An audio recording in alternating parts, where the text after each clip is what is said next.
अस्सलाम वालेकुम दोस्तों, की हाल चाल जी? ठीक ठाक हो? मैं मी आजाहद ते तुसी वेख रहे हो अपना कोट नैना जी। दोस्तों मैं तुहाडे वास्ते एक प्लॉट लैके आया 4 मरले दा, ठीक है। 4 दवारी ओहदी होई दी है, फ्रंट दे उत्ते है। ਉਹ ਤੁਸੀਂ ਜ਼ਰੂਰ ਖਰੀਦਣਾ ਹੈ। ਜਿਸ ਦੋਸਤ ਕੋਲ ਪੈਸੇ ਹੈਗੇ ਨੇ ਉਹ ਖਰੀਦ ਲਵੇ। ਤੁਹਾਨੂੰ ਪਤਾ ਹੈ ਕਿ ਪ੍ਰਾਪਰਟੀ ਦੇ ਵਿੱਚ ਬਹੁਤ ਜ਼ਿਆਦਾ ਪੈਸਾ ਆ। ਅਗਰ ਅੱਜ ਤੁਸੀਂ 1 ਲੱਖ ਰੁਪਏ ਦਾ ਖਰੀਦਿਆ ਤੇ ਅਗਲੇ ਦਿਨ ਜਨਾਬ ਤੁਹਾਡੀ ਪ੍ਰੋਫਿਟ ਸ਼ੁਰੂ ਹੋ ਜਾਣੀ ਆ ਤੇ ਫਿਰ ਸਮਝ ਲਓ ਕਿ 2 ਲੱਖ ਦਾ, 3 ਲੱਖ ਦਾ, 4 ਲੱਖ ਦਾ ਵਿਕਣਾ ਹੀ ਵਿਕਣਾ ਆ। ਘਾਟੇ 'ਚ ਨਹੀਂ ਵਿਕਣਾ, ਵਾਧੇ 'ਚ ਵਿਕਣਾ ਆ। ਅਗਰ ਤੁਹਾਡੇ ਕੋਲ ਫਾਲਤੂ ਪੈਸੇ ਤੁਸੀਂ ਬੈਂਕਾਂ ਦੇ ਵਿੱਚ ਰੱਖੇ ਦੇ ਨੇ, ਉੱਥੋਂ ਕਢਾਓ ਤੇ ਪ੍ਰਾਪਰਟੀ ਖਰੀਦੋ। ਤੇ ਖਾਸ ਕਰ ਕੋਟ ਨੈਣਾ ਸ਼ਹਿਰ ਦੀ ਪ੍ਰਾਪਰਟੀ ਖਰੀਦੋ, ਕਿਉਂਕਿ ਇੱਥੇ ਬਹੁਤ ਜ਼ਿਆਦਾ ਰੇਟ ਹੈਗੇ ਨੇ ਔਰ ਮੁਸਲਸਲ ਰੇਟ ਵੱਧਦੇ ਪਏ ਨੇ, ਰੇਟ ਘਟਦੇ ਨਹੀਂ ਹੈਗੇ। ਹਾਂਜੀ ਦੋਸਤੋ, ਇਹ ਸਾਹਮਣੇ ਪਲਾਟ ਹੈਗਾ ਜੀ, ਤੁਸੀਂ ਚੈੱਕ ਕਰ ਸਕਦੇ ਹੋ, ਠੀਕ ਹੈ। ਜਿਹਦੀ 4 ਦੀਵਾਰੀ ਹੋਈ ਦੀ ਆ, ਮਿੱਟੀ ਪਈ ਦੀ ਆ, ਚੈੱਕ ਕਰ ਸਕਦੇ ਹੋ ਤੁਸੀਂ। 4 ਮਰਲੇ ਦਾ ਪਲਾਟ ਹੈਗਾ, ਠੀਕ ਹੈ ਨਾ। ਇਹਦੇ ਉੱਤੇ 4 ਦੁਕਾਨਾਂ ਬਣਦੀਆਂ ਨੇ। ਇੱਕ ਦੁਕਾਨ 10 ਫੁੱਟ ਦੀ ਤੇ ਫਰੰਟ ਸਾਰਾ ਟੋਟਲ ਜਿਹੜਾ ਹੈਗਾ ਨਾ ਉਹ ਹੈਗਾ ਜੀ 40 ਫੁੱਟ, ਠੀਕ ਹੈ। ਇੱਕ ਦੁਕਾਨ ਜਿਹੜੀ ਉਹ 10 ਫੁੱਟ ਦੀ ਬਣਦੀ ਹੈ ਤੇ ਇਹਦੀ ਲੰਬਾਈ ਹੈਗੀ ਹੈ 27 ਫੁੱਟ, ਯਾਨੀ ਕਿ ਇੱਕ ਮਰਲੇ ਦੇ ਵਿੱਚ 10 ਜ਼ਰਬੇ 27 ਅਗਰ ਤੁਸੀਂ ਕਰੋ ਨਾ ਤੇ 270 ਬਣਦਾ। ਇੱਕ ਮਰਲੇ ਦੇ ਵਿੱਚ ਤੁਹਾਨੂੰ ਇੱਕ ਦੁਕਾਨ ਮਿਲੇਗੀ। ਇਹ ਟੋਟਲ ਪਲਾਟ ਜਿਹੜਾ 4 ਦੁਕਾਨਾਂ ਦਾ ਪਲਾਟ ਹੈਗਾ ਜੇ, ਠੀਕ ਹੈ। ਤੁਸੀਂ ਇਸ ਨੂੰ ਖਰੀਦ ਸਕਦੇ ਹੋ। ਅਗਰ ਤੁਸੀਂ ਇੱਕ ਖਰੀਦਣੀ ਹੈ ਤੇ ਇੱਕ ਮਿਲ ਸਕਦੀ ਹੈ ਤੁਹਾਨੂੰ। ਅਗਰ ਤੁਸੀਂ 4 ਦੁਕਾਨਾਂ ਖਰੀਦ ਸਕਦੇ ਹੋ ਤੇ 4 ਦੁਕਾਨਾਂ ਤੁਹਾਨੂੰ ਮਿਲ ਜਾਣਗੀਆਂ। ਮੋਬਾਈਲ ਨੰਬਰ ਸਕਰੀਨ ਦੇ ਉੱਪਰ ਚੱਲਦਾ ਪਿਆ ਮਾਲਕਾਂ ਦਾ, ਇਹਨਾਂ ਨਾਲ ਤੁਸੀਂ ਰਾਬਤਾ ਕਰਕੇ ਇਹਨਾਂ ਨਾਲ ਗੱਲਬਾਤ ਕਰ ਸਕਦੇ ਹੋ। ਰੇਟ ਬਿਲਕੁਲ ਮੁਨਾਸਬ ਹੈਗਾ ਜੇ।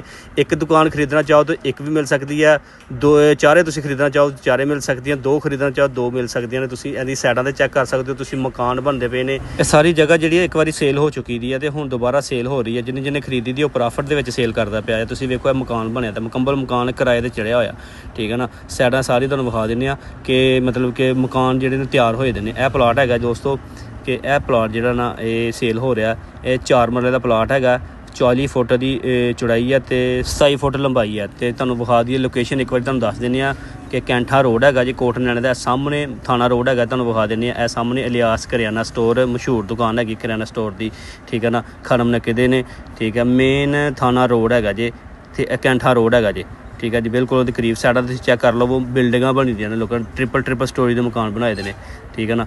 ਤੇ ਇਹ ਸਾਰੀ ਜਗ੍ਹਾ ਸੇਲ ਹੋ ਰਹੀ ਆ। ਤੁਸੀਂ ਜਨਾਬ ਇੱਥੇ ਪਲਾਟ ਖਰੀਦੋ। ਇਹ ਕੈਂਠਾ ਰੋਡ ਹੈਗਾ, ਇਹ ਸਾਹਮਣੇ ਇਹ ਕੈਂਠਾ ਰੋਡ ਹੈ।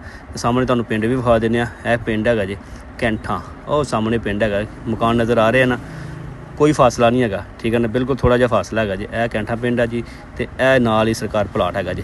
ਇਹ ਪਲਾਟ ਮੇਨ ਦੇ ਉੱਤੇ ਹੈ, ਕੈਂਠਾ ਰੋਡ ਦੇ ਮੇਨ ਦੇ ਉੱਤੇ ਪਲਾਟ ਹੈਗਾ ਜੀ। ਇੱਕ ਦੁਕਾਨ ਖਰੀਦਣਾ ਚਾਹੋ ਤੁਸੀਂ ਇੱਕ ਦੁਕਾਨ ਵੀ ਖਰੀਦ ਸਕਦੇ ਹੋ।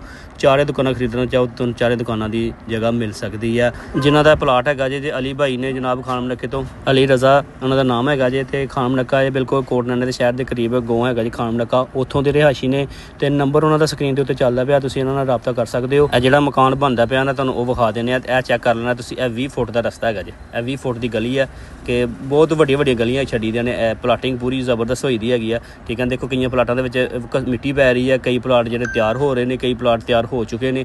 ਤੁਸੀਂ ਚੈੱਕ ਕਰ ਲੈਣਾ ਨੇ। ਇਸ ਪਲਾਟ ਤੋਂ ਅੱਗੇ ਵੀ ਇੱਕ ਪਲਾਟ ਜਿਹੜਾ ਨਾ ਉਹ ਤਿਆਰ ਹੋਣ ਡਿਆ ਤਾਂ ਤੁਸੀਂ ਦੇਖੋ ਕਿ ਮਿਸਤਰੀ ਲੱਗੇ ਹੋਏ ਨੇ। ਜਿਸ ਪਲਾਟ ਦੀ ਅਸੀਂ ਤੁਹਾਨੂੰ ਜਗ੍ਹਾ ਵਿਖਾਈਆਂ ਨੇ, ਇਹਦੇ ਥੱਲੇ ਤੁਸੀਂ ਦੁਕਾਨ ਬਣਾ ਸਕਦੇ ਹੋ, ਉੱਤੇ ਤੁਸੀਂ ਮਕਾਨ ਬਣਾ ਸਕਦੇ ਹੋ। ਤੁਸੀਂ ਵੇਖੋ ਕਿ ਇਹ ਪਲਾਟ ਜਿਹੜਾ ਤਿਆਰ ਹੋ ਰਿਹਾ, ਕਿੰਨਾ ਪਿਆਰਾ ਗੇਟ ਲੱਗਾ ਹੋਇਆ, ਇਹਨੂੰ ਚੈੱਕ ਕਰ ਲਓ ਤੁਸੀਂ, ਠੀਕ ਹੈ ਨਾ ਦੋਸਤੋ। ਮਤਲਬ ਕਿ ਇਹ ਬਹੁਤ ਜ਼ਬਰਦਸਤ ਜਗ੍ਹਾ ਹੈਗੀ ਹੈ, ਬਹੁਤ ਜ਼ਬਰਦਸਤ ਲੋਕੇਸ਼ਨ ਹੈਗੀ ਆ, ਠੀਕ ਹੈ ਨਾ। ਇੱਥੋਂ ਆ ਕੇ ਜਨਾਬ ਤੁਸੀਂ ਇਹ ਪਲਾਟ ਜਿਹੜਾ ਅਸੀਂ ਤੁਹਾਨੂੰ ਦੱਸਿਆ ਨਾ ਖਰੀਦ ਸਕਦੇ ਹੋ ਤੁਸੀਂ। ਰੇਟ ਦੋਸਤੋ ਵਕਤ ਦਾ ਹੋਏਗਾ। ਰੇਟ ਜਿਹੜਾ ਨਾ ਉਹ ਜਨਾਬ ਜਦੋਂ ਤੁਸੀਂ ਕਾਲ ਕਰੋਗੇ ਤੁਹਾਨੂੰ ਰੇਟ ਦੱਸਿਆ ਜਾਏਗਾ। ਰੇਟ ਹੋਏਗਾ ਵਕਤ ਦਾ ਤੇ ਰਜਿਸਟਰੀ ਸ਼ੁਦਾ ਜਗ੍ਹਾ ਹੈਗੀ ਹੈ। ਜਿਸ ਟਾਈਮ ਤੁਸੀਂ ਪੈਸੇ ਦੋਗੇ ਉਸੇ ਟਾਈਮ ਹੀ ਰਜਿਸਟਰੀ ਹੋ ਜਾਏਗੀ। ਇਹ 4 ਕਿੱਲੇ ਜਗ੍ਹਾ ਹੈਗੀ ਹੈ ਜਿਹੜੀ ਕਿ ਸੇਲ ਹੋ ਚੁੱਕੀ ਹੈ। ਸਾਹਮਣੇ ਵੇਖੋ ਤੁਸੀਂ ਮਿਸਤਰੀ ਲੱਗੇ ਦੇ ਨੇ, ਮਕਾਨ ਤਿਆਰ ਹੋ ਰਿਹਾ ਆ, ਠੀਕ ਹੈ। ਇਹ 4 ਕਿੱਲੇ ਦੀ ਜਗ੍ਹਾ ਜਿਹੜੀ ਕਿ ਮਤਲਬ ਸਾਰੀ ਸੇਲ ਹੋ ਚੁੱਕੀ ਹੈ। ਦੁਬਾਰਾ ਨਵੇਂ ਸਿਰੇ ਸੇਲ ਹੋ ਰਹੀ। ਜਿਹਨਾਂ ਦੋਸਤਾਂ ਨੇ ਖਰੀਦੀ ਤੇ ਉਹ ਸੇਲ ਕਰਦੇ ਪਏ ਨੇ, ਕਈ ਤਿਆਰ ਕਰਦੇ ਪਏ ਨੇ। ਇਹ ਪਲਾਟ ਹੈਗਾ ਸਾਹਮਣੇ। ਇਸ ਜਗ੍ਹਾ ਤੇ ਮਕਾਨ ਬਣਾਉਣ ਦਾ ਫਾਇਦਾ ਦੋਸਤੋ ਹੈਗਾ ਕਿ ਇਹਦੇ ਲਾਗੇ ਇੱਕ ਗੌਰਮੈਂਟ ਸਕੂਲ ਵੀ ਹੈਗਾ, ਉਸ ਤੋਂ ਬਾਅਦ ਇਫਰਾ ਸਕੂਲ ਵੀ ਹੈਗਾ ਸਾਹਮਣੇ। ਬਿਲਕੁਲ ਤੁਹਾਡੇ ਮਤਲਬ ਕਿ ਤਾਲੀਮ ਦੀ ਵੀ ਕੋਈ ਪਰੇਸ਼ਾਨੀ ਨਹੀਂ ਹੈਗੀ। ਨਾ ਕੋਈ ਤੁਹਾਨੂੰ ਰਕਸ਼ਾ ਲਾਣੇ ਪੈਣਾ, ਨਾ ਤੁਹਾਨੂੰ ਮੋਟਰਸਾਈਕਲ ਤੇ ਜਾ ਕੇ ਛੱਡਣ ਜਾਣੇ ਪੈਣਾ ਬੱਚਿਆਂ ਨੂੰ, ਤੇ ਲੈ ਕੇ ਆਣੇ ਪੈਣਾ ਬੱਚਿਆਂ ਨੂੰ। ਇਸ ਪਲਾਟ ਵਾਸਤੇ ਦੋਸਤੋ ਤੁਸੀਂ ਨੰਬਰ ਸਕਰੀਨ ਤੇ ਚੱਲਦਾ ਪਿਆ, ਇਸ ਤੇ ਰਾਬਤਾ ਕਰਨਾ। ਦੋਸਤੋ ਪਲਾਟ ਕੈਸਾ ਲੱਗਾ? ਅਗਰ ਪਲਾਟ ਪਸੰਦ ਆਇਆ ਤਾਂ ਇਹਨੂੰ ਜ਼ਰੂਰ ਖਰੀਦੋ। ਜਿਸ ਦੋਸਤ ਕੋਲ ਪੈਸੇ ਹੈਗੇ ਨੇ ਉਹ ਜ਼ਰੂਰ ਇਸ ਪਲਾਟ ਨੂੰ ਖਰੀਦ ਲਵੇ। ਜੇ ਦੋਸਤੋ ਵੀਡੀਓ ਅੱਛੀ ਲੱਗੀ ਸ਼ੇਅਰ ਲਾਜ਼ਮੀ ਕਰਿਓ, ਸਾਡੇ ਪੇਜ ਨੂੰ ਫਾਲੋ ਕਰ ਲਓ। ਇਸੇ ਨਾਲ ਇਜਾਜ਼ਤ ਚਾਹਾਂਗੇ।